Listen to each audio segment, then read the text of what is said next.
Hello everyone, welcome to iGet Bhilai. Myself Meghna Dubey and this is the DBMS course. So first let's start talking about DBMS as a GATE subject. ये subject काफ़ी scoring है और इसके 2-3 questions confirm आते हैं, तो please इसको छोड़ के मत जाइएगा और ये काफ़ी इजीली स्कोर कर सकते हो आप। एक हफ्ते से ज़्यादा आई डोंट थिंक इसमें टाइम लगेगा आपको पढ़ने में, सो ये सब्जेक्ट प्लीज़ पढ़िएगा। इसके टॉपिक्स जो इसमें बेसिकली कवर करेंगे हम, the first topic is basics of relational modelling functional dependency. इसमें आपको सब्जेक्ट का ओवरव्यू मिलेगा कि कैसे डेटाबेस स्टोर होता है और उसको कैसे मैनिपुलेट किया जाता है। The second topic is normalisation of key. This is an important topic और इसमें इसके क्वेश्चंस अगर आए तो आप बहुत ईजिली मार्क्स स्कोर कर सकते हैं क्योंकि ये है बहुत ईजी टॉपिक है। Okay, then next is relational algebra and calculus. ये बेसिक्स हैं जिसके थ्रू हम एसक्यूएल इम्प्लीमेंट करते हैं और आपको ये चीज़ आगे जाके भी आप कहीं भी जाओगे आपको ये दोनों चीज़ें बहुत काम आने वाली हैं, तो प्लीज़ इसको अच्छे से पढ़िएगा।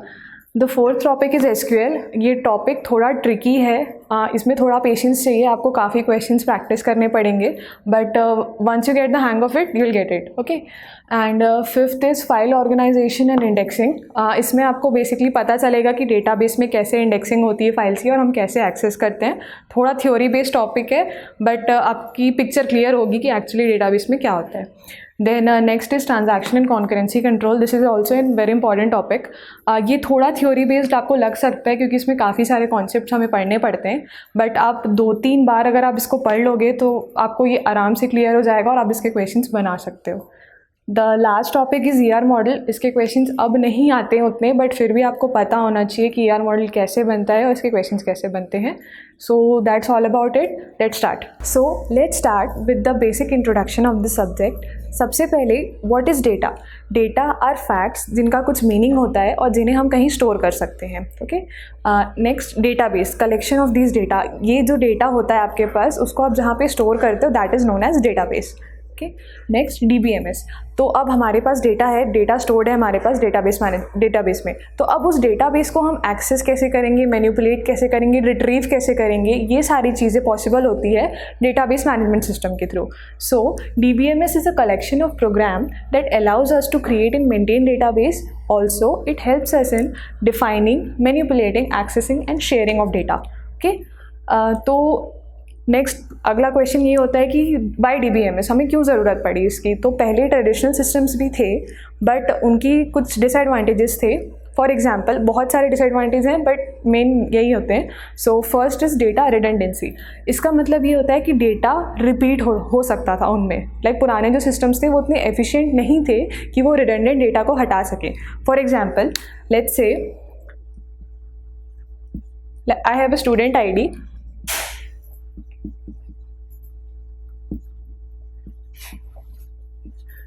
अब बहुत सारे हमारे पास रिकॉर्ड स्टोर्ड हैं। अब अगर ये फिर से स्टोर्ड हो गया, so this is data redundancy.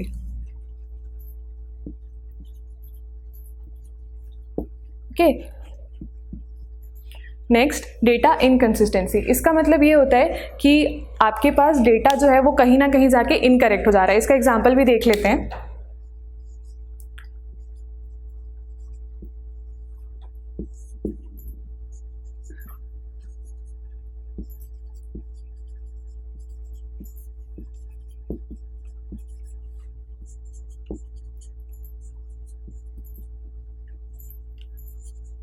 सो ये 2 स्टूडेंट्स हैं हमारे जिनकी ब्रांच CSE है और उनकी ब्रांच ID 2 है।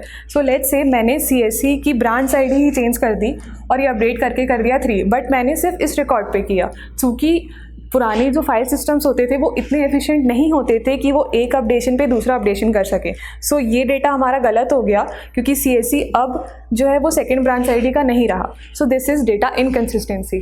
डेटा में कोई भी अगर रॉन्ग इन्फॉर्मेशन स्टोर्ड है तो वो इसके अंडर आता है। The next is large data. आज की डेट पे बहुत ज़्यादा डेटा है तो उसको हमें एफिशिएंटली स्टोर करके मैनेज करना है, which is possible through database management system. So some examples of database management system are MySQL, Microsoft Access, बहुत सारे अवेलेबल होते हैं। Mostly we use this two. After this type of database. अब आप database को बहुत अलग अलग टाइप से स्टोर कर सकते हैं। One is hierarchical method, relational, object oriented and network. हमें इस सब्जेक्ट में रिलेशनल मॉडल के बारे में पढ़ना है, so we will start with that in our next lecture. So let's start talking about data abstraction. Our database comprises of some complex data structures, and to make the retrieval of data from the database more efficient and to reduce the complexity for users, we use abstraction. So what is abstraction? It is the hiding of the irrelevant detail. जो detail आपके काम की नहीं है वो आपसे छुपा दी जाएगी. For example, if you are an end user और आपको कोई रिकॉर्ड चाहिए, सो आपको जानने की ज़रूरत नहीं है या आपके लिए वो चीज़ इररेलेवेंट है कि डेटा एक्चुअल में कैसे स्टोर्ड है, वो रिट्रीव कैसे हो रहा है, ये सारी चीज़ें आपके लिए इररेलेवेंट. आपको तो बस रिकॉर्ड चाहिए, सो वो सारा डेटा आपसे हाइड कर दिया जाएगा. That is known as abstraction. Okay, so database provides us 3 different levels of abstraction जिसके through database की complexity कम हो जाती है. So let's start talking about the levels of abstraction. इनको हम there are 3 levels of abstraction. They are also sometimes known as views of database and also types of schemas. Okay, so schema is the overall description of database. इसके बारे में हम आगे और detail में पढ़ेंगे, पहले हम लेवल्स पढ़ लेते हैं. So there are 3 levels of abstraction. The first one is the internal schema and the physical view. This is the actual storage of the database. यहाँ पे आपका एक्चुअल फिजिकल डेटा स्टोर होता है. Next is conceptual schema and logical level. This it defines the database structure. Database किस structure के किस form में है वो सारी चीज़ें हम यहाँ डिफाइन करते हैं. It acts as an interface between the physical and the view level. Okay, third one is external schema और view level. It defines the various user views. हमारे डेटाबेस के बहुत अलग अलग टाइप्स के यूज़र हो सकते हैं, कोई भी कहीं से भी एक्सेस कर सकता है हमारा डेटाबेस. सो हमको अलग अलग व्यूज़ डिफाइन करने पड़ते हैं कि हमें किस यूज़र को कौन सी चीज़ें दिखानी है, कौन सी नहीं दिखानी है. ये सारी चीज़ें आती हैं व्यू लेवल में. Okay, so what is data abstraction? Data abstraction is the hiding of irrelevant detail. ये हम क्यों करते हैं? To reduce the complexity of database for the users. There are 3 levels of abstraction. First one is the physical view, that is the actual database storage. Next is the logical level, which defines the database structure. And last one is view level, which defines the various user views. So let's start talking about the main topic, relational database. But before that, what is schema?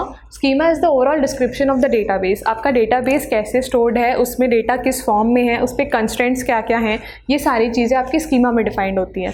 ये सब चीज़ों के बारे में constraints जो मैंने बोला वो हम आगे पढ़ेंगे.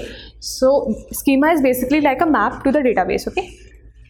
सो our main topic is relational database. मैंने बताया था स्टार्टिंग में there are 4 different types of database और उसमें से हम फोकस करेंगे रिलेशनल डेटाबेस पे. So what does a relational model say? It says database is represented as a collection of relations. Okay, so there are various types of relations. अगर हम उसके बीच का रिलेशनशिप एक्सप्रेस कर रहे हैं तो वो आता है RDBMS के अंदर. Okay, so what is a relation? Relation is a table. Okay, अगर कोई भी डेटा टैबुलर फॉर्म में रिप्रेजेंटेड है तो वो होगा रिलेशन. अगर हम पूरा डेटा बेस ही टेबल्स की फॉर्म में रिप्रेजेंट कर रहे हैं तो वो होगा relational model. Okay, so this is a table जिसका नाम स्टूडेंट है. So student is basically a relation. Okay, after this the columns of a table is known as attributes. Okay, columns are known as attributes and the rows, the data is stored in rows, these are known as tuples. And this is also one important terminology which we will use. So number of columns is degree and the number of rows is cardinality of a relation.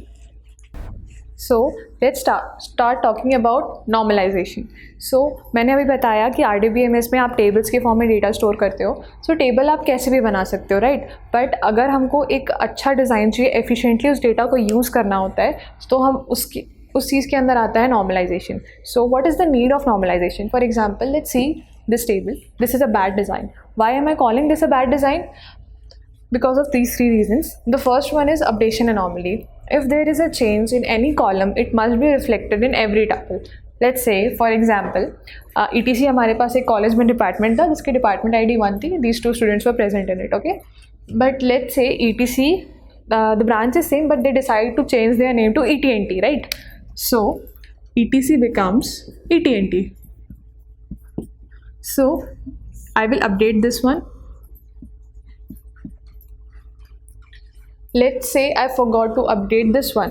Okay, for this updation I have to search every row of this student table and find if a student is enrolled within ETC department. I have to change its name to ETNT, right?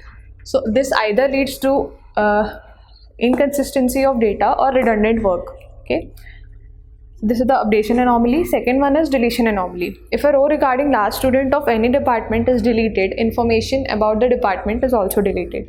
For example, let's talk about this student. If this student decides to drop out or graduates, I will delete its entry, and when I delete this entry, we lose the information that electrical had department ID 4, right? So this is our deletion anomaly. Deletion anomaly is leads to losing data, right? We lost the data that electrical had department ID 4. The next one is insertion anomaly. Okay, if you want to add information about a new department, it cannot be done unless a student enrolls in it. For example, this one. This entry is actually wrong. Why is it wrong? Because SID is our key. Key is a unique attribute through which we define every entries. We will study about keys later. Okay but आपको पता है कि हर table में एक ऐसी unique रो की एक ऐसी एट्रीब्यूट होनी चाहिए जो यूनिक है, जिसके थ्रू आप पूरा एक्सेस कर सको टेबल, राइट? सो इस केस में चूंकि स्टूडेंट के पास स्टूडेंट आईडी नहीं है, तो हम जब ये इंसर्ट करने जाएंगे so it will give an error, right? क्योंकि इसकी वैल्यू यहाँ पे नल है. So this IT has department 3, but ये इन्फॉर्मेशन इस टेबल में तब तक नहीं जा सकती जब तक कोई स्टूडेंट इसमें एनरोल ना हो. That's why I'm calling this a bad design. Let's talk about this one. This is a good design. Okay, so I converted a single table student into two different tables. Let's talk about the anomalies here. The first one is updation anomaly. For example, now I update the department name to ENT. We simply had to change one column and the department ID is same. So यहाँ पे हमको कोई भी change करने की ज़रूरत नहीं पड़ेगी, right? सो हमारा इनकन्सिस्टेंसी ऑफ डेटा भी हट चुका है और अब ये चीज़ हमारी अपडेट भी हो चुकी है. The next one is deletion anomaly. For example, मैंने ये स्टूडेंट डिलीट किया. This is last student of electrical department. I deleted this student simply. This is simple, right? But हमारे पास अभी भी डेटा है that electrical had department ID 4, जो हम यहाँ पे लूज़ कर दे रहे थे इसके डिलीशन के कारण, राइट? सो यहाँ पे ये एनॉमली भी नहीं है. The next one is insertion anomaly. If you want to add another information about a new department, right? So let's say मैंने एक नया डिपार्टमेंट बनाया, department 5, and I call this mechanical.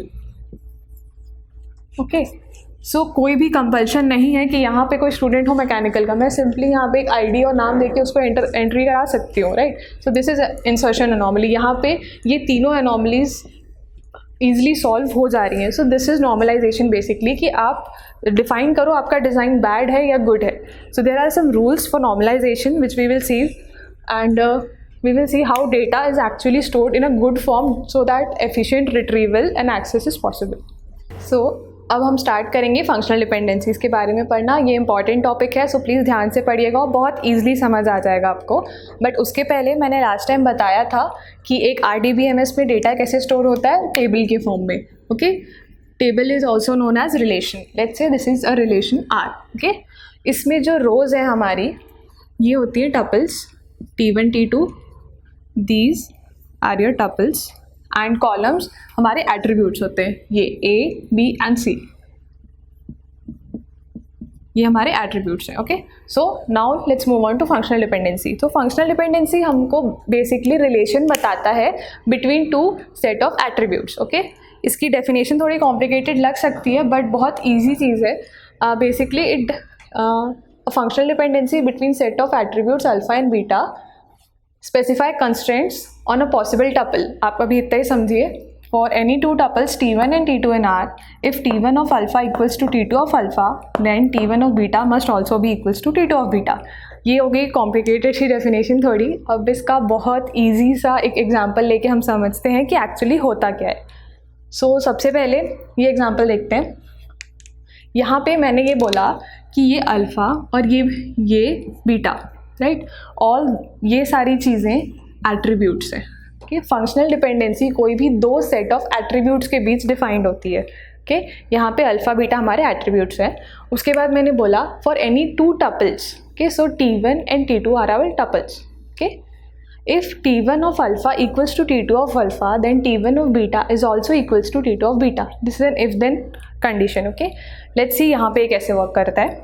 यहाँ पे एक फंक्शनल डिपेंडेंसी बन सकती है ये, और दूसरी बन सकती है ये. लेट्स सी कौन सी ट्रू है कौन सी नहीं. सो सबसे पहले आप आइए इस पे, इसमें मैं बात कर रही हूँ अल्फ़ा डिराइव्स बीटा की, तो पहले मैं अल्फ़ा पे जाऊँगी। मैं अल्फ़ा पे आई। अब अल्फ़ा में आप बताइए कि फॉर अल्फ़ा कौन सा T1 इक्वल्स टू कौन सा T2 है। कोई आपको दिख रहा है? 2 दिख रहा है मुझे। Okay, so this is your T1 and this is T2। तो यहाँ पे मेरा फर्स्ट कंडीशन ट्रू हो गई, that T1 of alpha which is A and T2 of alpha which is also A। सो ये कंडीशन मेरी ट्रू हो गई। अब मैं आती हूँ सेकेंड कंडीशन पे। अगर ये ट्रू है तो T1 of beta must also be equals to T2 of beta. Let's see, T1 of beta is 1, okay, T2 of beta is also 1। Okay, so हमारी कंडीशन सेटिस्फाई होगी। तो हम ये कह सकते हैं कि alpha derives beta is true. Okay, next आते हैं हम बीटा डिराइव्स अल्फ़ा। ज़रूरी नहीं है कि ये ऐसा ही हो, ये किसी भी तरफ जा सकता है, बाई डायरेक्शनल चीज़ है। So let's talk about beta derives alpha. अब बीटा में देखिए, पहले आप बीटा में जाइए। बीटा में देखिए क्या 2 टपल सेम हैं? हाँ, सेम है। This is your T1 and this is T2। अब हमारी पहली कंडीशन चेक हो गई, T1 of beta is equals to T2 of beta, right. क्या इन दोनों के लिए मेरी यहाँ की वैल्यूज़ भी सेम है? T1 of alpha is equals to T2 of alpha. अब यहाँ से कंफ्यूज मत होइएगा, क्योंकि मैं यहाँ पे अल्फ़ा डिराइव्स बीटा की डेफिनेशन लिखी है। अब जब बीटा डिराइव्स अल्फ़ा करोगे तो ये स्विच हो जाएंगे। ओके, सो आप यहाँ पे देखिए, मैं लिख देती हूँ फिर से, T1 of beta is equals to T2 of beta. Okay, ये हमने चेक किया for this is our T1 and this is T2, so this is 1 equals to 1, this is true. Then T2 of alpha should also be equals to T1 of alpha should also be equals to T2 of alpha.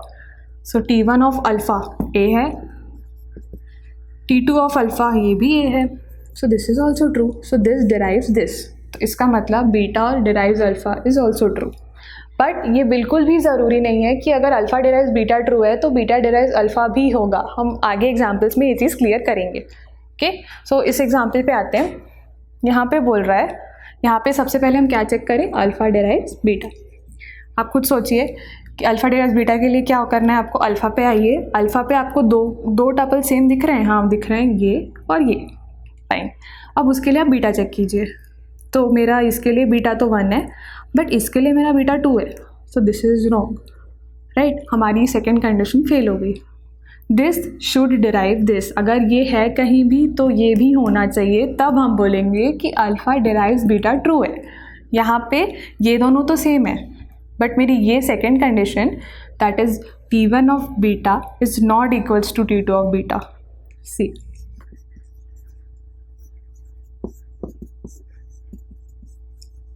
so this implies T1 is not functionally dependent on alpha.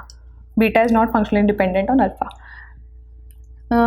Second, beta derives alpha. Let's check for this. सबसे पहले आप beta पे आइए। Beta पे आपको 2 same दिख रहे हैं? हाँ, दिख रहे हैं, दिस 2 एंड दिस 2। इसके 2 के सामने आप अल्फ़ा देखिए, बीटा है, सॉरी बी है, तो यहाँ पे बी, तो दूसरे में भी बी होना चाहिए, राइट। तो 2 का अल्फ़ा, बट यहाँ पे ए है, so this is wrong. So alpha beta does not derive alpha. यहाँ पे क्या हुआ, मैंने पहले अल्फ़ा पे गई। अल्फ़ा पे मैंने देखा कि मुझे ए 2 जगह मिल रहा है, बट उसके सामने का बीटा अलग अलग था, तो मैंने बोला कि alpha does not derive beta. Same cheese second case में हुई। जब मैं बीटा के पास पहले गई तो मुझे ये 2 चीज़ें सेम मिली, this one and this one. और जब मैं इनके सामने गई अल्फ़ा चेक करने तो मुझे ये बी मिला और ये ए मिला, which is wrong, right. So beta does not derive alpha. अब एक और एग्जांपल ले लेते हैं। इस पे आइए। इस पे भी 2 चीज़ चेक करेंगे हम, alpha derives beta and beta derives alpha. सबसे पहले अल्फ़ा डिराइव्स बीटा, तो इसके लिए अल्फ़ा पे आइए। अल्फ़ा पे आपको 2 सेम दिख रहा है? हाँ, दिख रहा है, this one and this one, right, this one and this one. इसके सामने वाले की वैल्यूज़ हैं 1 और इसके सामने भी 1 है। Okay, fine. So this is functionally dependent. समझ आ रहा है? अगर 2 सेम वैल्यूज़ मिल रही है, उसके सामने भी मुझे सेम वैल्यूज़ मिलनी चाहिए। हो गया। अब आते हैं बीटा डिराइव्स अल्फ़ा पे। अब आप बीटा पे जाइए। बीटा पे तो मुझे 3 चीज़ें सेम मिल रही है, कोई बात नहीं, हम अल्फ़ा चेक करेंगे सबके लिए। इसके लिए अल्फ़ा ए है, इसके लिए अल्फ़ा बी हो गया, विच इज़ रॉन्ग। इसके लिए भी अल्फ़ा ए है, कोई बात नहीं, बट एक कंडीशन भी फेल हुई आपकी, तो बी डज़ नॉट डिराइव ए। मैं आपको यही बता रही थी कि ज़रूरी नहीं अगर अल्फ़ा डिराइव्स बीटा हो तो बीटा डिराइव्स अल्फ़ा भी होगा। यहाँ पे देखिए ये चीज़ फेल हो गई। क्यों फेल हुई? क्योंकि मुझे तीनों टपल सेम मिले बट उसके सामने का तीनों तो सेम नहीं था। ठीक है, अब एक बहुत बेसिक क्वेश्चन आता है कि अगर मेरी पहली कंडीशन ही ट्रू नहीं हुई तो मैं क्या करूँगा, राइट? लाइक अगर मेरे सब अलग अलग हो गए, फॉर एग्जाम्पल मैंने इसको सी कर लिया, तो अब मैं क्या करूँगा? If we are checking for alpha derives beta और अल्फ़ा में आपको कुछ भी कॉमन नहीं मिला तो आपको चेक करने की ज़रूरत ही नहीं है बीटा को। Alpha will always derive beta, this is true for any value of beta. Okay, अब हम इसके क्वेश्चंस करेंगे तो ये टॉपिक और क्लियर होता जाएगा। अभी के लिए डेफिनेशन पार्ट में इतना ही। So let's start with solving a basic question for functional dependency. So आपको यहाँ पे एक टेबल दी हुई है, इसके एट्रीब्यूट्स हैं ID, name and address, and ये इसके सारे टपल्स हैं, रोज़ हमारी, और आपको पूछा है कि ये चारों फंक्शनल डिपेंडेंसी में से कौन सी होल्ड कर रही है, कौन सी नहीं। आपको वो दी हुई है ID derives name, address derives name, name derives ID and name dot address derives ID. इसका डॉट का मतलब मैं आगे समझाऊंगी आपको, पहले इससे स्टार्ट करते हैं। So number 1, ID derives name. तो अगर आपको ये फंक्शनल डिपेंडेंसी निकालनी है, आप वहाँ से देखिए अल्फ़ा डिराइव्स बीटा, ये अल्फ़ा ये beta. If T1 of alpha equals to T2 of alpha, तो आप आईडी पे जाइए, आईडी पे गए, क्या कोई दो टपल्स आपको सेम दिख रहे हैं? These two are same. So for first question this is my T1 and this is my T2, right? So अब इसके बाद आपको पूछ रहा है नेम डिराइव हो रहा है कि नहीं। तो अब मेरा बीटा जो है ये नेम हो गया, ये अल्फ़ा था और ये बीटा हो गया। अब आप नेम पे आइए, नेम पे T1 और T2 की वैल्यू देखिए, A, okay fine. So this is 1 equals to 1 implies A equals to A, okay, so this is true. So my first condition this is true. बाकी दो वैल्यूज़ के लिए मैंने क्यों चेक नहीं किया? क्योंकि ये डिफरेंट वैल्यूज़ है, उसकी फर्स्ट कंडीशन ही सेटिस्फाई नहीं हो रही है, तो हमें सेकंड कंडीशन चेक करने की ज़रूरत नहीं है। नेक्स्ट आते हैं सेकंड, एड्रेस डिराइव्स नेम। के एड्रेस डिराइव्स नेम, सबसे पहले मैं एड्रेस पे जाऊंगी, यहाँ पे मेरा एड्रेस अल्फ़ा है, ये बीटा। एड्रेस पे गई मैं, एड्रेस। अब आप एड्रेस का T1 T2 देखिए जो इक्वल हो, X Y Z W। यहाँ पे तो T1 T2 इक्वल नहीं मिला, अब तो मेरा T1 T2 है ही नहीं कोई जो इक्वल हो एक दूसरे के। सो आपको यहाँ पे चेक करने की ज़रूरत नहीं है, this will always be true. क्योंकि अगर आपको T1 ही नहीं मिला जिसके लिए ये दोनों सेम है, आप T2 में जाओगे कैसे? क्या चेक करोगे? वहाँ का कुछ है ही नहीं, क्योंकि ये सारे अलग अलग हैं, आपको नेम चेक करने की ज़रूरत नहीं है। थर्ड आते हैं, नेम डिराइव्स आईडी। ओके, सबसे पहले नेम है मेरा अल्फ़ा, ये मेरा बीटा। मैं अल्फ़ा पे गई, यहाँ पे अल्फ़ा। क्या अल्फ़ा के दो टपल्स मुझे सेम दिख रहे हैं? हाँ, मुझे दो चीज़ें दिख रही है, ये है, these two are equal and these two are also equal. Okay, so मेरा एक टपल मुझे मिला A और एक मिला मुझे B, राइट? पहला सेट ये है 3.1, जिसके लिए दो वैल्यूज़ हैं A, और 3.2 मुझे एक मिला जिसके लिए B और B सेम है। तो पहले हम A का चेक कर रहे हैं। सो A में बीटा क्या था? आईडी पे आई मैं। So name derives ID for this one. क्या यहाँ का दिस इज ये T1, this is T2 of beta, ये बीटा है। सो T2 of beta is 1, okay, and T1 of beta is 1 and T2 of beta is also 1. This is 1 and this is also 1. So this is true. अब आप second case में आएंगे, यहाँ पे आए मैं, यहाँ गए, अब आप यहाँ पे आपका T1 ये हो गया, T2 ये हो गया, बीटा मेरा वही है, अल्फ़ा भी मेरा वही है। ओके, सो अब आप चेक करेंगे T1 ऑफ बीटा 2 है, okay, and T2 of beta 3 है। सो दिस इज़ रॉन्ग, ये इक्वल आपका नहीं डिराइव कर रहा है, so this is wrong, right? तो नेम डिराइव्स आईडी गलत हो गया। क्यों गलत हुआ? क्योंकि ए के लिए तो सही था ये, बट यहाँ पे बी भी सेम है, तो आपको सारे पेयर्स के लिए चेक करना है जिसके लिए फर्स्ट कंडीशन सेटिस्फाई हो रही है। तो ए के लिए तो ठीक हो गया, बट बी के लिए गलत हो गया, राइट। सो थर्ड भी गलत हो गया। अब आते हैं फाइनल वाले पे। फाइनल में एक चीज़ है name dot address, okay. Fourth, name dot address. Dot basically means concatenation और कॉम्बिनेशन, लाइक नेम और एड्रेस का कॉम्बिनेशन आईडी को डिराइव कर पा रहा है क्या? ओके, सो यहाँ पे नेम और एड्रेस इसके कॉम्बिनेशन में क्या क्या वैल्यूज़ आएंगी?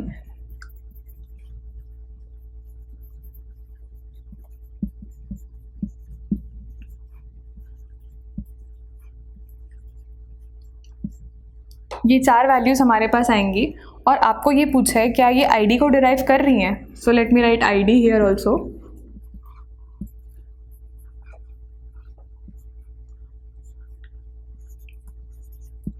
यहाँ मैंने क्या किया समझ आया आपको? नेम और एड्रेस आईडी को डिराइव कर रहा है। सो मैंने नेम और एड्रेस कंबाइन किया, AX, AY, BZ। ऐसा रैंडम कॉम्बिनेशंस नहीं करने हैं आपको, बेसिकली आपको कंबाइन करनी है ये 2 रोज़। अब ये 2 रोज़ 2 कॉलम्स मेरे कंबाइन होके एक बन गए और उसके पैरेलली जो जो वैल्यूज़ हैं आप आईडी में लिखते जाओ। लाइक AX के साथ 1 है, AY के साथ 1 है, BZ के साथ 2 एंड BW के साथ 3। ओके, सो अब आते हैं इस पर। फंक्शनल डिपेंडेंसी बोल रही है name dot I derives, name dot address derives ID. तो आप नेम डॉट एड्रेस पे जाओगे, आपका ये अल्फ़ा है, ये बीटा है। तो क्या यहाँ पे कोई ऐसा आपको T1 T2 दिख रहा है जिसके लिए सेम है अल्फ़ा? आप खुद देखो, T1 of alpha equals to T2 of alpha मिल रहा है? नहीं मिल रहा है। क्यों? क्योंकि AX एक अलग कॉम्बिनेशन है, AY अलग है, BZ अलग है, BW अलग है। अगर ऐसा कुछ होता है इसमें, एक और रो होती AX, तो मेरा ये T1 और ये T2 हो जाता, बट है नहीं हमारे पास, राइट। तो मैंने अभी जैसे सेकंड केस में हुआ था हमारे साथ, हमको T1 T2 पहले केस के ही नहीं मिले, तो हम चेक किसके लिए करेंगे? आईडी के लिए। So this will always be true कि for any value of ID, चूँकि यहाँ पे यूनिक कॉम्बिनेशंस हैं सारे, तो ये चीज़ हमेशा ट्रू होगी। So let's do another question. This is a previous year question, GATE 2002। सो इसमें आपको एक टेबल दी हुई है, एक्स वाई जेड हमारे एट्रीब्यूट्स हैं और आपको ये सारी फंक्शनल डिपेंडेंसी दी हुई है और पूछ रहा है which is true. Okay, so सबसे पहले start with option A. Okay, तो सबसे पहले पूछ रहा है X Y derive Z. Okay, so मैंने बताया था इसका मतलब क्या होता है कि बेसिकली आप इन दोनों रोज को कंबाइन कर रहे हो। ओके, तो यहाँ पे क्या क्या है मेरे? एक्स में आएगा 1 4 1 5 1 6, this is your X Y, right, and this is 3 2। तो आपको यही चीज़ देख के समझ आ रहा होगा कि मेरे सारे टपल्स यूनिक है। तो अगर सारे टपल्स यूनिक हैं तो मेरी फर्स्ट कंडीशन ही सेटिस्फाई नहीं हो रही है, तो सेकंड कंडीशन मुझे चेक करने की ज़रूरत नहीं है। This will always be true. Let's move on to this one. X derives Y, sorry Z derives Y. यहाँ पे आते हैं अब जेड की क्या क्या वैल्यूज़ हैं? 2 है, 3 है, 3 है, फिर 2 है। तो मुझे कौन कौन से 2 टपल सेम दिख रहे हैं? ये और ये, and this one and this one. पहला पेयर 2 और 2 इसका चेक करेंगे। यहाँ पे मेरा बीटा वाई है, सो 2 की करस्पॉन्डिंग वैल्यू 1 है, सॉरी यहाँ चेक करना है। 2 की करस्पॉन्डिंग वैल्यू 4 है एंड 2 की करस्पॉन्डिंग वैल्यू 2 है। तो मेरा ये 2 वाले पेयर के लिए ही गलत हो गया डेटा, राइट। आप देखिए यहाँ पे ये 2 के डिराइव्स 2 है और इसके यहाँ पे 4 है, तो ये चीज़ मेरी गलत हो गई। So this option is wrong. Let's move on to this one. Y Z derives X, Y Z.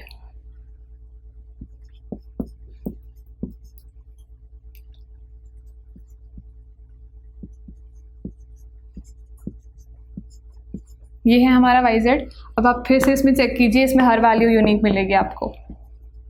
तो मेरी फर्स्ट कंडीशन ही सेटिस्फाई नहीं हो रही है T1 के लिए, सो मैं सेकंड कंडीशन चेक नहीं करूँगी। So this is also true. Next this one, Y derive Z. अब मैं वाई पे आती हूँ। वाई में क्या क्या है? 4 है, 5 है, 6 है एंड 2 है। Again this is all unique, right. कोई भी 2 वैल्यू सेम नहीं मिल रही है, तो मेरे को जेड चेक करने की ज़रूरत नहीं है। This is also true. Next move on to this one. Y Z derives X, ये हमने चेक किया हुआ है already, so this is true. Then X derive Z. Okay, so see we will check for X. X की values है 1 1 1 and 3 and corresponding Z की values है 2 3 3 2. तो अब मैं x के लिए पहली कंडीशन चेक करूँगी. x में मेरा क्या है, 3 जगह 1 है, तो ये 3 जगह 1 के करस्पॉन्डिंग यहाँ तीनों सेम वैल्यूज़ होनी चाहिए थी, पर ये गलत हो गई क्योंकि ये 2 हो गया, ये 3 हो गया. So this is also wrong. Okay, let's move on to this one. X Z derives Y. मैं यहाँ लिख रही हूँ x और z. x और z में क्या क्या है, 1 2 1 3 1 3 एंड 3 2, राइट. x और z का कॉम्बिनेशन 1 2 1 3 1 3 एंड 3 2. ओके, मुझे y देखना है. y की क्या क्या वैल्यूज़ हैं, 4 5 6 एंड 2. तो अब आप इसमें आइए, इसमें देखिए आपको कोई सेम चीज़ दिख रही है. हाँ, this and this 1 3 and 1 3 same. तो मेरी पहली कंडीशन सेटिस्फाई होगी. मैं सेकंड चेक करूँगी बीटा के लिए. तो 1 3 का यहाँ 5 है, बट यहाँ 1 3 का 6 हो गया, गलत हो गया, है ना. सो दिस इज़ रॉन्ग. दिस क्या हमने चेक किया है, नहीं किया है. सो वाई और एक्स. वाई में क्या क्या है, 4 5 6 एंड 2. ओके, वाई में सारी यूनिक वैल्यूज़ है, तो हमको एक्स चेक करने की ज़रूरत नहीं है. Sorry, this is true for every X. So final answer हमारा क्या हुआ, B. B is your correct, क्योंकि इसकी दोनों फंक्शनल डिपेंडेंसी सेटिस्फाई हो रही है. So let's solve another question. ये क्वेश्चन थोड़ा ट्रिकी है क्योंकि इसमें एक नया कॉन्सेप्ट इंट्रोड्यूस होगा बेसिकली. पहले हम नॉर्मल क्वेश्चन पढ़ते हैं. Consider an instance of R A B. So कभी भी आपको क्वेश्चंस में अगर ऐसा दिया रहेगा, so this is your relation and these are your attributes. Okay, so R हमारा रिलेशन है, ये हमें दिया हुआ है टेबल. उसमें एट्रीब्यूट्स है हमारे ए बी. ए की वैल्यू दी हुई है, बी की वैल्यू दी हुई है. हमसे पूछ रहा है statement 1, there is a functional dependency A derives B, is this true और फॉल्स. ओके, सो बेसिक हम रूल लगाएंगे इसमें फंक्शनल डिपेंडेंसी का. अगर तो आप ए के पास जाओगे, ए की वैल्यूज़ चेक करोगे टपल्स के लिए, तो यहाँ कोई भी ए सिमिलर नहीं है, है ना. तो आपको बी चेक करने की ज़रूरत नहीं है, आप डायरेक्टली बोल सकते हो कि ए डिराइव्स बी, राइट. पर इस क्वेश्चन में एक ट्रिक है, जैसे मैंने कहा, this. So what is instance. Instance is database at a particular moment of time. इसका ये मतलब है कि आपको पूरा database, let's say this is your database, यहाँ पे 2 कॉलम्स हैं ए बी. आपको ये पूरा डेटाबेस ना देके उन्होंने आपको सिर्फ इतना पोर्शन दिया डेटाबेस का. लेट्स से दिस, ये पोर्शन उस समय डेटाबेस में ये था. एट एनी इंस्टेंस ये वैल्यूज़ थी और ये वैल्यूज़ आपको दी हुई है. So what I am trying to say is आप किसी भी इंस्टेंस पे डिटरमाइन नहीं कर सकते दैट ए डिराइव्स बी. क्यों? क्योंकि अगर आपको सिर्फ ये वैल्यूज़ दी हुई हैं, इनके लिए तो हो रहा है ए डिराइव्स बी, आपने अभी चेक किया. सो this is true for this instance. पर पूरे के पूरे यहाँ पे ज़रूरी नहीं है ना कि क्या हो. लाइक यहाँ पे हो सकता है एक 1 आ जाए जिसके करस्पॉन्डिंग बी हो वैल्यू, तो ये गलत हो गया. तो आपको यहाँ क्या है नहीं पता, कभी नहीं पता चलेगा आपको यहाँ क्या है. आपको सिर्फ इंस्टेंस देख के बताना इम्पॉसिबल है दैट ए डिराइव्स बी और नॉट. पर अगर आप इसका उल्टा क्वेश्चन देखें, फॉर एग्जाम्पल मैं यहाँ पे कर रही हूँ, लेट्स से मैंने थोड़ी टेबल चेंज की, मेरी अब टेबल बन गई है.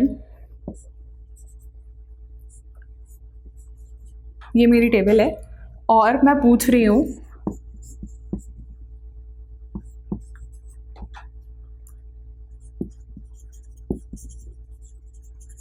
ये टेबल भी आपको एक इंस्टेंस पे ही दी हुई है. पर अब मैंने क्वेश्चन चेंज करके बोला कि ए डज नॉट डिराइव बी. क्या ये ट्रू है और फॉल्स? तो आप बताओ, मैंने आपको पूरी डेटाबेस का एक पार्ट दे दिया, आप वो पार्ट यहाँ देख रहे हो. अब आप ये देख के बताओ कि ए डज नॉट डिराइव बी, ये चीज़ सही है या नहीं. तो आप यहाँ पे आओगे, आपने यहाँ 1 के लिए चेक किया, ये है. यहाँ पे 2 टपल्स आपको सेम मिल रहे हैं. ए के लिए this is T1, this is T2. T1 के लिए बीटा हो गया A और T2 के लिए बीटा हो गया B. तो आप इस इंस्टेंस से देख के ये बोल सकते हो कि ये सही है, राइट। सो अब यहाँ पे कोई भी वैल्यूज़ हों ये चीज़ चेंज नहीं होगी, right. So A derives B will always be true.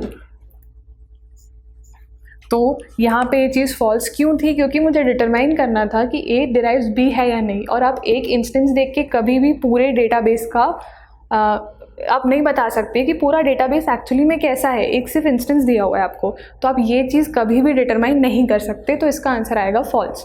But यहाँ पे मैंने ये चीज़ चेंज कर दी, मैंने इंस्टेंस ही दिया आपको इतना, बट मैंने उल्टा क्वेश्चन पूछा कि A does not derive B है या नहीं। तो यहाँ से आपको दिख रहा है कि A does not derive B है। अब मैं कुछ भी डालूँ आगे, अगर हो भी गया A डिराइव्स B, पर इतना पोर्शन तो हमेशा A does not derive B ही है। So this is true. Okay, तो अगर आपको एक इंस्टेंस दिया रहेगा, instance is database at a particular moment of time, ये चीज़ हमेशा फॉल्स आएगी। और A does not derive B depend करेगा, इट मे बी ट्रू और इट मे बी फॉल्स। आप कभी भी ये चीज़ नहीं बता सकते, it is impossible to determine.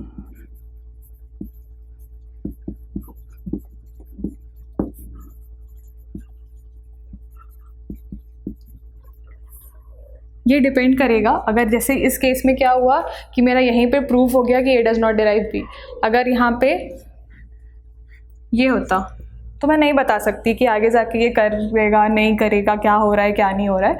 So this part is dependent. Okay, so ये another question, let's solve another previous year question, GATE 1987। सो बहुत ही बेसिक सा क्वेश्चन है। A relation R with schema R X Y, मैंने अभी बताया था अगर ऐसा दिया है तो this is the name of the relation and these are the attributes. Satisfies X derives Y, आपको ये फंक्शनल डिपेंडेंसी पहले से गिवन है। ओके, मुझे आर दिया हुआ है, आर में मेरे एक्स और वाई दो एट्रीब्यूट्स हैं और मुझे ऑलरेडी गिवन है that X satisfies Y. Fine, the next is the tuples 1, 2 and 2, 2 can be in R simultaneously. This is a mapped ordered चीज़ होती है ये, तो x की वैल्यू 1 है और y की वैल्यू 2 है, यहाँ भी x की वैल्यू 2, y की वैल्यू 2। This is 1, 2। तो ये आपसे ये पूछ रहा है कि क्या ये दोनों पेयर साइमल्टेनियसली आपकी टेबल में रह सकते हैं। सो आप सिंपली ये चीज़ चेक कर लीजिए इन दोनों के लिए।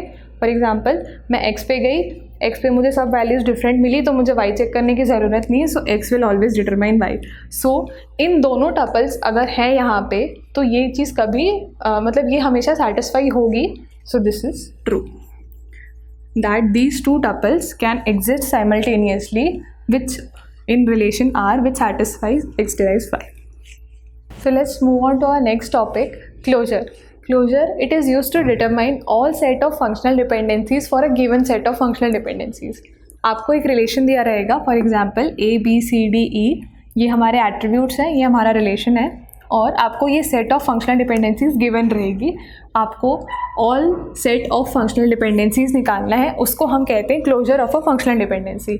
It is denoted by a plus sign. Okay, for example यहाँ पे हमारे पास ये है, हमेशा आप क्लोजर निकालते समय ये चीज़ ध्यान रखिए कि लेफ्ट हैंड साइड वाले का क्लोजर निकलेगा। फॉर एग्जाम्पल यहाँ मैं सबसे पहले A प्लस निकालूंगी। Okay, closure of A।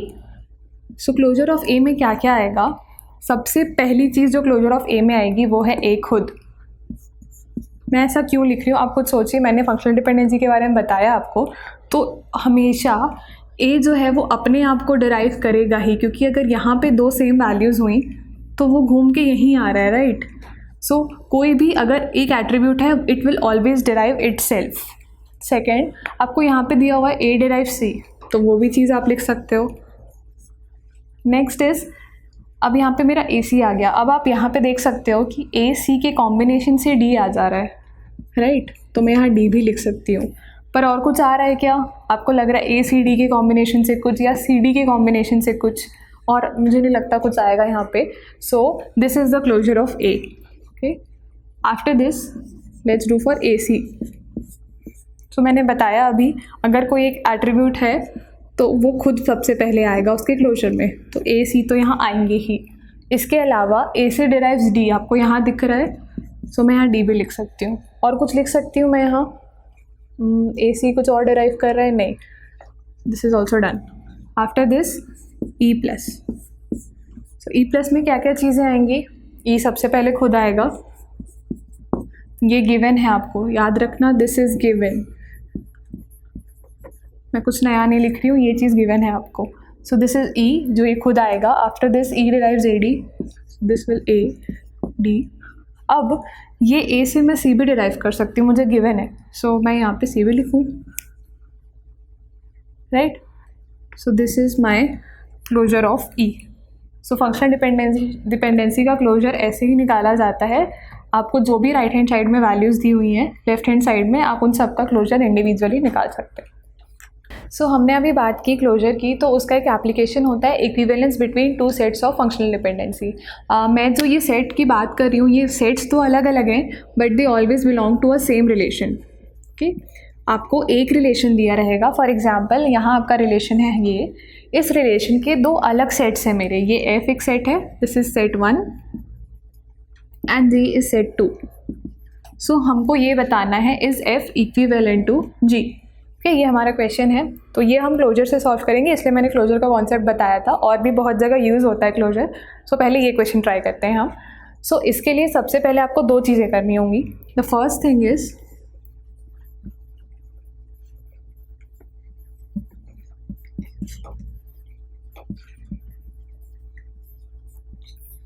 इसका ये मतलब है कि आप क्लोजर निकालेंगे एफ मतलब ये जो सेट है हमारा, इसके सारे फंक्शनल डिपेंडेंसीज का क्लोजर निकालेंगे जो हमने लास्ट टाइम किया था यूजिंग जी।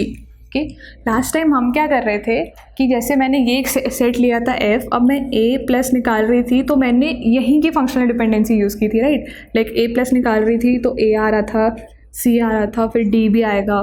फिर मैं ए सी प्लस निकाल रही थी तो मेरा ए सी डी ये आएगा। एंड देन मैं ई प्लस निकालूंगी तो यहाँ पे आएगा A D H C D E भी आएगा। सॉरी, डी ऑलरेडी आ चुका है। सो ये मैं कैसे निकाल रही थी लास्ट टाइम जो मैंने बताया था, वो मैं यही सेट यूज़ करके निकाल रही थी। बट मैंने यहाँ पे बोला closure of F using G. Okay, so आपको जी की फंक्शनल डिपेंडेंसीज यूज़ करके ये क्लोजर निकालना है। Okay, so let's start. This is F plus using F, जो मैंने लास्ट टाइम बताया था आप लोग को। अब मैं एफ प्लस यूजिंग जी निकालने जा रही हूँ। Okay, so let's start. सबसे पहले ए, क्लोजर ऑफ एफ ही निकालना है तो आप यही वाली फंक्शनल डिपेंडेंसीज देखेंगे, इसका लेफ्ट हैंड साइड देखेंगे। सो ए प्लस पर यूज़ आपको ये चीज़ें करनी, अब आप भूल जाइए वो चीज़ कि वो है, अब आपको ये यूज़ करना है। सबसे पहले ए प्लस में ए तो खुद आएगा ही, कुछ भी हो, राइट। देन यहाँ पे बोल रहा है सी डी भी आएगा। ओके, सी डी ये भी आ गया हमारा। और कुछ आ सकता है क्या इससे? नहीं आ सकता। Next is A C plus. याद रखना, मैं एल एच एस जो ले रही हूँ मैं एफ़ से ही ले रही हूँ क्योंकि मुझे एफ़ का ही क्लोजर निकालना है, बट मुझे यूज़ ये वाली चीज़ करनी है। सो मैं ए सी प्लस निकालूंगी तो ए आएगा एज इट इज़, सी आएगा एज इट इज़, और क्या आएगा, क्योंकि ए से हम सी डी डिराइव कर सकते हैं तो यहाँ पे डी भी आएगा, थिंक। हाँ, उसके बाद क्लोजर ऑफ ई, ये यूज़ करके निकालना है मुझे, तो ई पहले तो खुद आएगा, उसके बाद यहाँ पे आएगा ए एच। अब मैं ए से सी डी भी डिराइव कर सकती हूँ, राइट। सो सी डी ये मेरा आ गया closure of F using G. Okay, so मैं ये बोल सकती हूँ कि F is a subset of G, क्योंकि मैंने जी यूज़ करके एफ डिराइव कर लिया। और I can say that G covers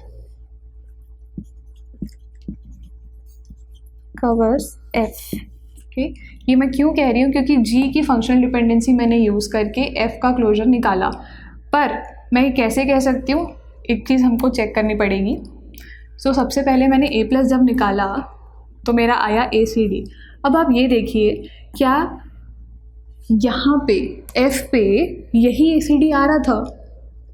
मेरे कहने का ये मतलब है कि जब मैंने ये फंक्शनल डिपेंडेंसी निकाली और ये निकाली, एफ़ यूजिंग एफ़ और जी यूजिंग जी, क्या ये दोनों चीज़ें मेरी इक्वल हैं? आप देख सकते हो इक्वल है, तो मैंने बोला जी covers F.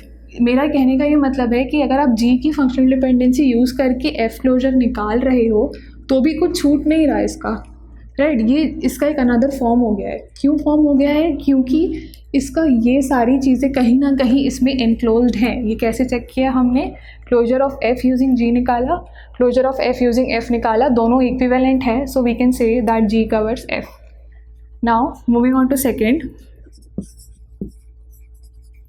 Closure of G using F. So अब मैं क्या करूँगी? ये दोनों का क्लोजर निकालूंगी इसकी फंक्शनल डिपेंडेंसी यूज़ करके।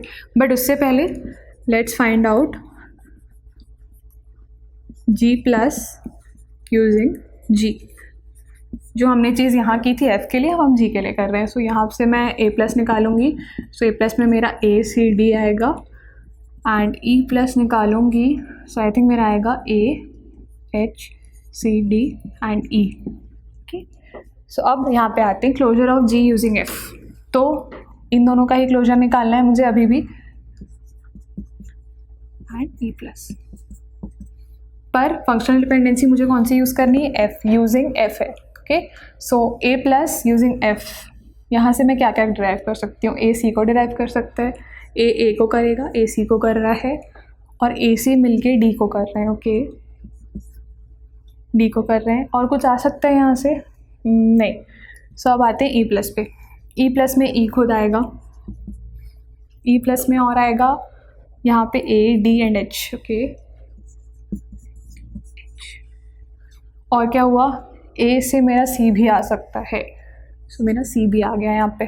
ठीक है, अब आप देखिए इन दोनों को कंपेयर कीजिए। इक्वल है, इक्वल है, आपको दिख रहा है ये चीज़।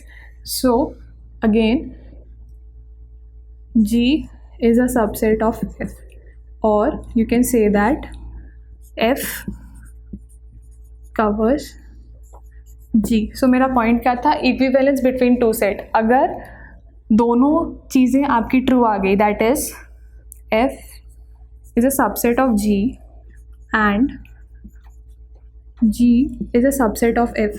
अगर ये दोनों चीज़ें मेरी ट्रू हो गई, इसका मतलब है F is equals to is equivalent to G। Okay, so ये चीज़ क्लोजर का आप ऐसे एक यूज़ कर सकते हैं, और भी यूजेस हैं, हम आगे पढ़ेंगे।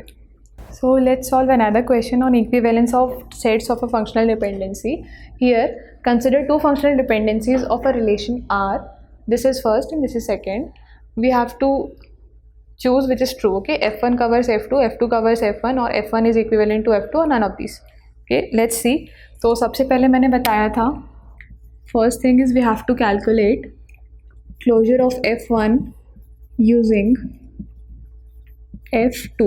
मैंने लास्ट टाइम आपको बताया था कि आप F1 का क्लोजर उसकी खुद की फंक्शनल डिपेंडेंसी यूज़ करके निकालेंगे एंड देन F2 यूज़ करके निकालेंगे, और इक्वल हुआ तो हम करेंगे। इसका एक और मेथड है, शॉर्टकट है बेसिकली, मेथड तो कुछ वही है बट आप एक और तरीके से कर सकते हो।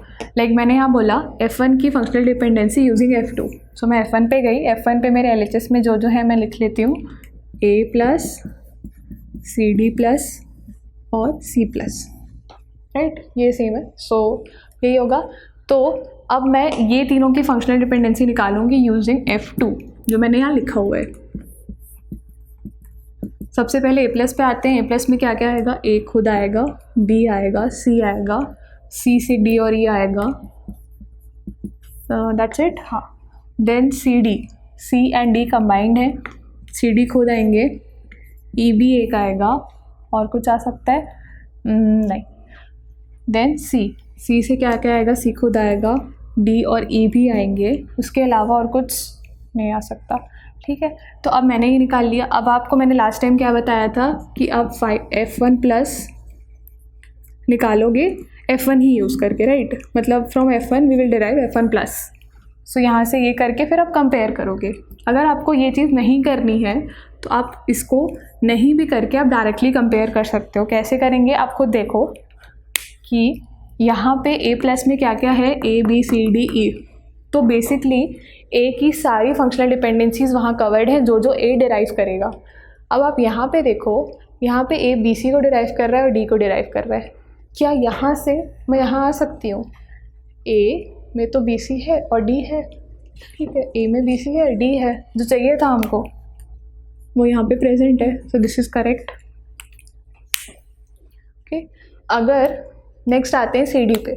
यहाँ पे सी डी है, सी डी डिराइव्स ई है यहाँ पे।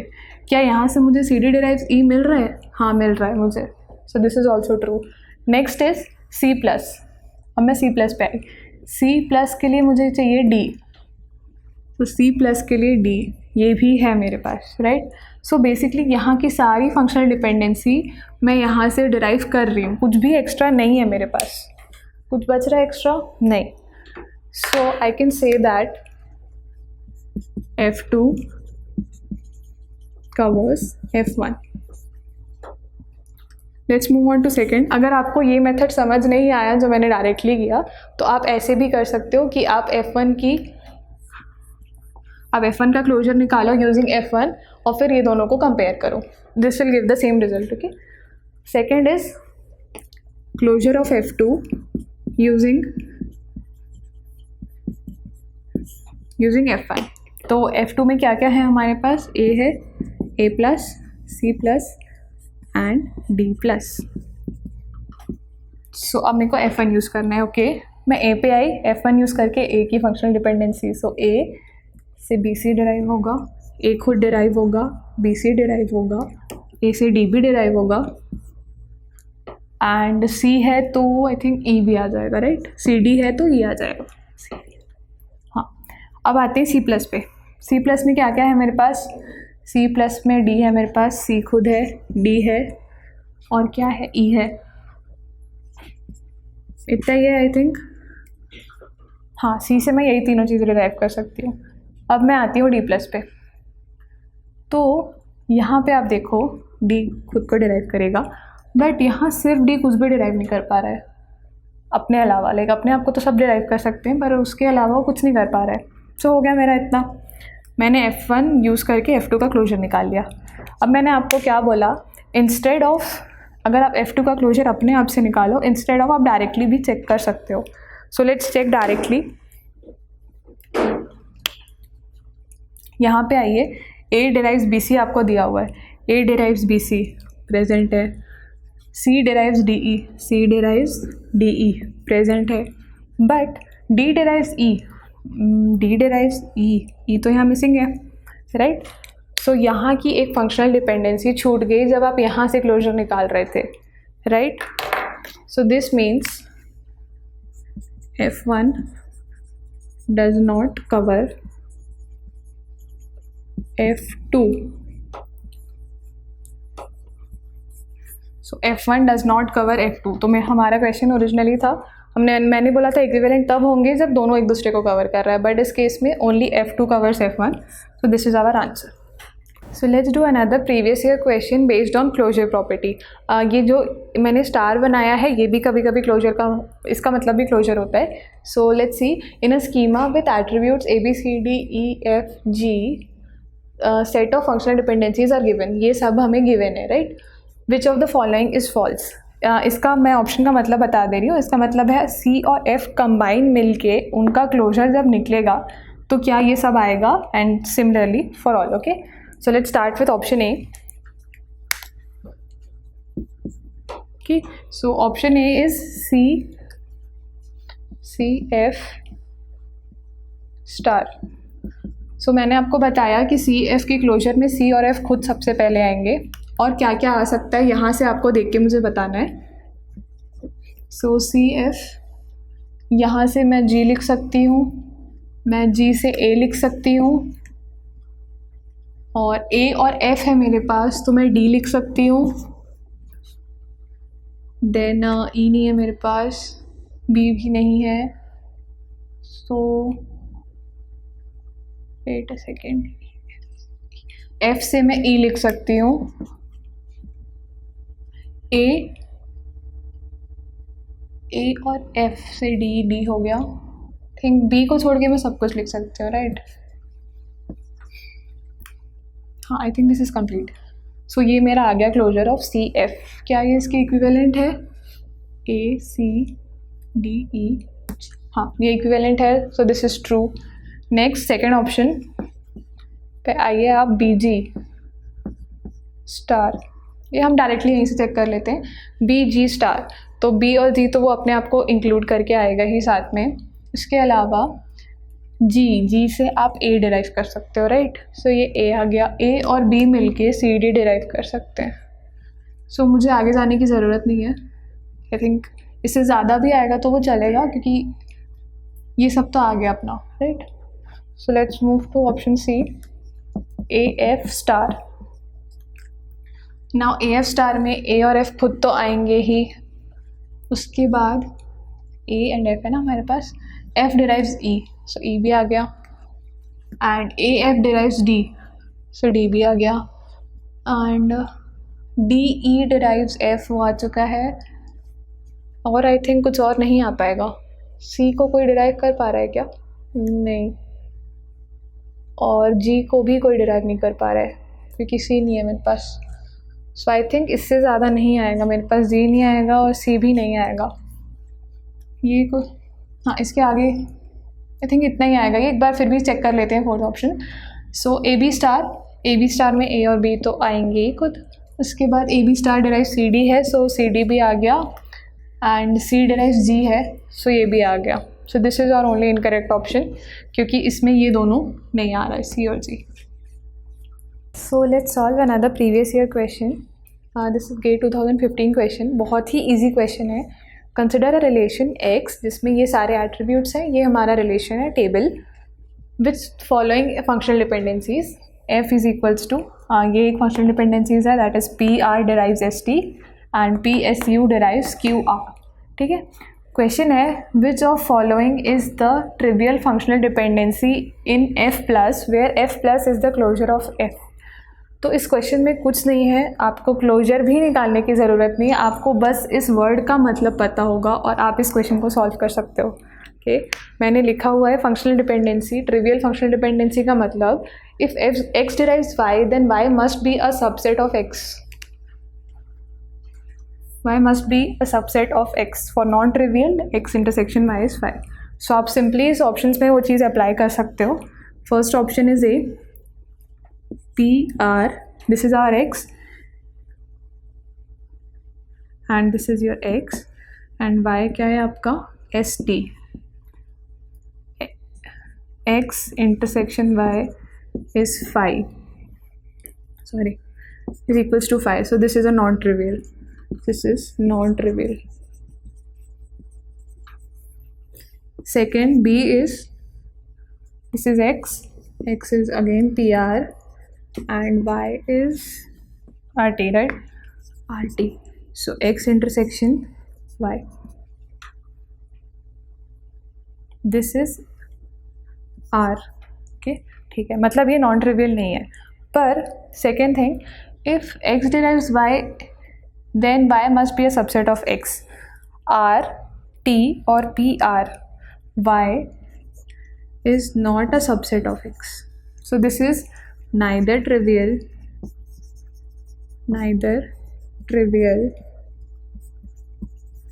nor non-trivial.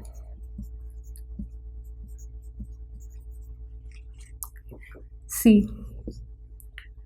PS and PS is your x and S is your y.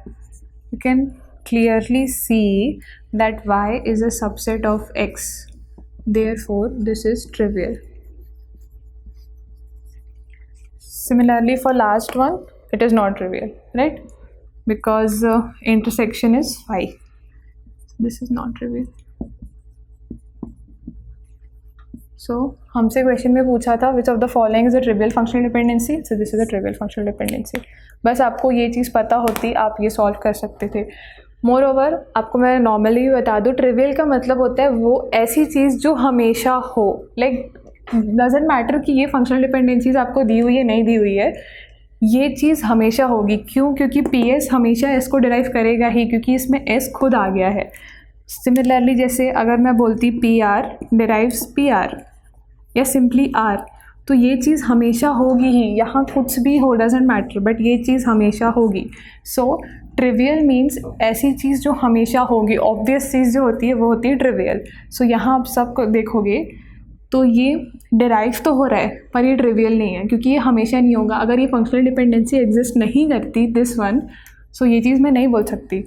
Similarly यहाँ पे आओ, यहाँ पे P R derive R T, तो आर को डिराइव कर लेगा, वो चीज़ ट्रिवियल है, पर टी को डिराइव करने के लिए आपको इसकी हेल्प चाहिए, है ना। तो अगर फिर ये एग्जिस्ट नहीं करती तो ये भी गलत हो जाता।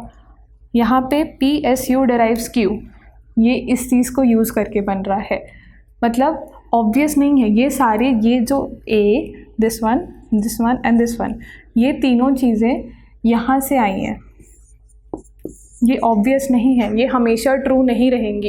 ये ट्रू है इसलिए ये सब ट्रू हो पाई। तो ट्रिवियल मतलब जो हमेशा ट्रू हो, इट डजेंट मैटर यहाँ पे क्या दिया हो, अगर यहाँ पे एस है it will always derive S. तो this is the correct answer.